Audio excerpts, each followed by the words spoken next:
அடிக்கிற வெயிலுக்கும் சரி, மழைக்கும் சரி, மோர் குழம்பு ரெசிபி ரொம்பவே சூப்பரா இருக்கும். அதுவும் சௌசௌ காய வச்சு எப்படி செய்யலாம்னு பார்க்கலாம் வாங்க.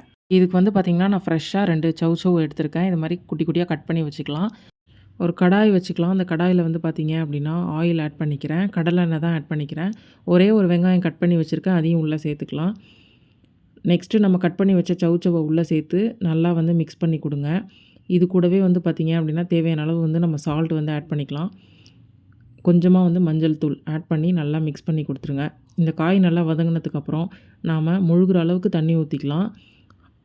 ஸ்டவ்வை நல்லா ஹை ஃப்ளேமில் வச்சுட்டு க்ளோஸ் பண்ணிவிடுங்க. ஒரு 10 to 12 மினிட்ஸ்லேயே இந்த சௌசௌ நல்லா குக் ஆகிடும். இதுக்கு இடையில வந்து பார்த்திங்கன்னா ஒரு மசாலா பேஸ்ட் ரெடி பண்ணிடலாம். கொஞ்சமாக தேங்காய், 2 ஸ்பூன் வந்து கொத்தமல்லி சீடு, கொஞ்சமாக க்யூமின் ஆட் பண்ணிக்கிறேன்.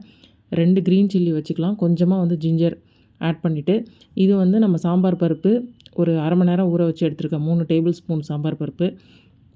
அதையும் உள்ளே சேர்த்து நல்லா ஃபைன் பேஸ்ட்டாக அரைச்சி எடுத்துகிட்டு வந்துக்கலாம்.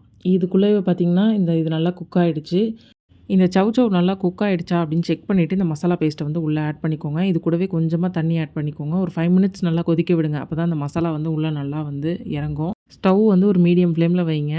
அப்படியே மசாலா வந்து பார்த்திங்கன்னா நல்லா திக்காக வரும். இந்த டைமில் வந்து நான் மிக்சியில் வந்து ஒரு 2 கரண்டி தயிரை வந்து மிக்சியில் அடித்து வச்சுருக்கேன். அந்த மோர் வந்து உள்ளே சேர்த்துக்கலாம். இதை சேர்த்துட்டு ஒரு மிக்ஸ் பண்ணி கொடுத்துட்டு டக்குன்னு வந்து ஸ்டவ் ஆஃப் பண்ணிவிடுங்க. ரொம்ப நேரம் மோர் வந்து கொதிக்க விட்டிங்கன்னா இந்த குழம்பு வந்து அப்படியே திரிஞ்சு போயிடும். அப்படி இல்லைன்னா தண்ணியாக போயிடும். ஸோ அதனால் உடனே ஸ்டவ் ஆஃப் பண்ணிவிடுங்க. தாளிப்பு வந்து பார்த்திங்க அப்படின்னா தேங்காய் எண்ணெயில் கடுகு, உளுத்தம்பருப்பு, வரமிளகாய், பச்சை மிளகாய், கருவேப்பிலை சேர்த்து நீங்கள் தாளித்து உள்ளே ஆட் பண்ணிக்கலாம். ஃபைனலாக கொஞ்சமாக கொரியண்டர் லீஃப் ஆட் பண்ணியிருக்கேன். அவ்வளோதான் மோர் குழம்பு ரெசிபி.